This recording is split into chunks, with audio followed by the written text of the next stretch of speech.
Assalamualaikum warahmatullahi wabarakatuh. Perkenalkan, nama saya Syarifah Nurul Humairah, angkatan 2023 di IAIN Pontianak. Di sini saya akan menjelaskan tugas filsafat tentang deriving theories from the facts induction, menghasilkan teori dari fakta-fakta induksi.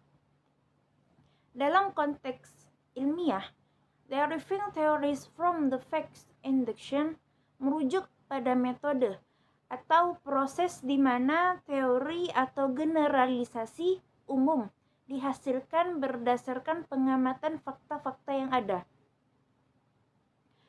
Di dalam filsafat, terdapat dua pendekatan utama dalam mengembangkan teori dari fakta-fakta yang ada.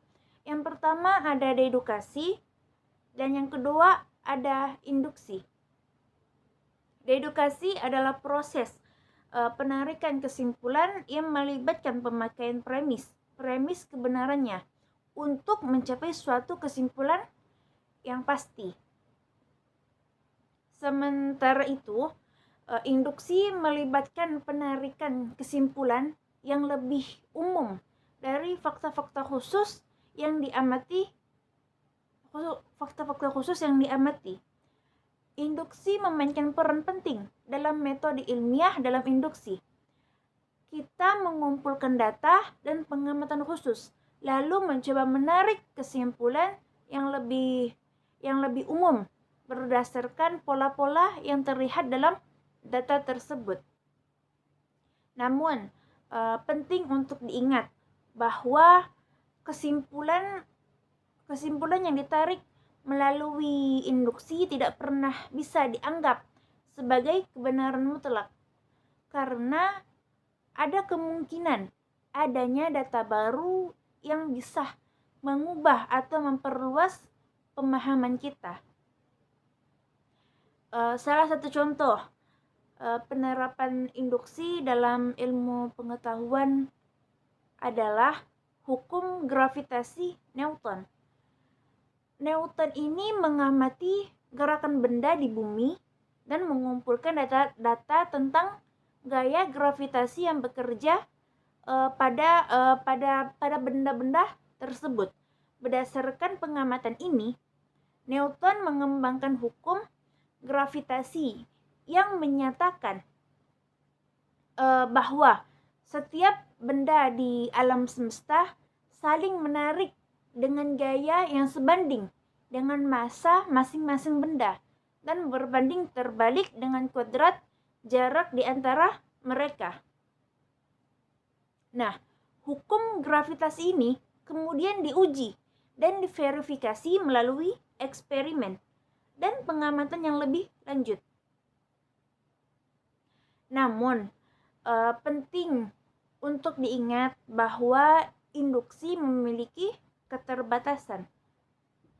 Kesimpulan yang ditarik melalui induksi hanya bersifat probabilistik dan tidak mutlak. Selain itu juga rentan terhadap bias pengamatan dan generalisasi yang tidak akurat metode induksi. Metode induksi memiliki beberapa keterbatasan yang perlu dipertimbangkan dalam ilmu pengetahuan.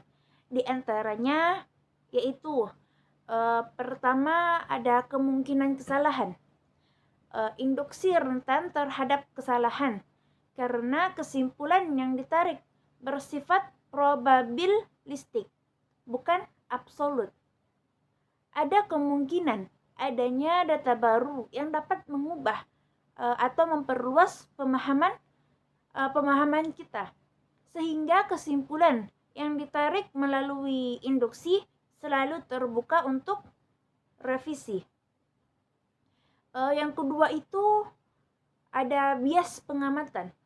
Induksi dapat dipengaruhi oleh bias pengamatan yang dapat mengarahkan pada generalisasi yang tidak akurat. Jika ada yang diamati tidak mewakili variasi yang cukup, atau jika ada faktor-faktor yang mempengaruhi pengamatan. kesimpulan yang ditarik melalui induksi dapat menjadi akurat. Yang ketiga itu masalah justifikasi. Induksi menghadapi justifikasi, yaitu bagaimana kita dapat membenarkan kesimpulan yang ditarik secara induktif. Tidak ada metode yang dapat memberikan kepastian mutlak dalam induksi, sehingga ada kesulitan dalam memberikan dasar rasional yang kuat untuk kesimpulan tersebut. Nah, meskipun metode induksi memiliki keterbatasan ini, ia tetap menjadi alat penting dalam mengembangkan pengetahuan dan pemahaman dalam ilmu pengetahuan. Dalam prakteknya, metode induksi sering digunakan bersama dengan metode dedukasi untuk memperkuat dan memvalidasi temuan-temuan ilmiah. Mungkin hanya itu saja yang dapat saya jelaskan.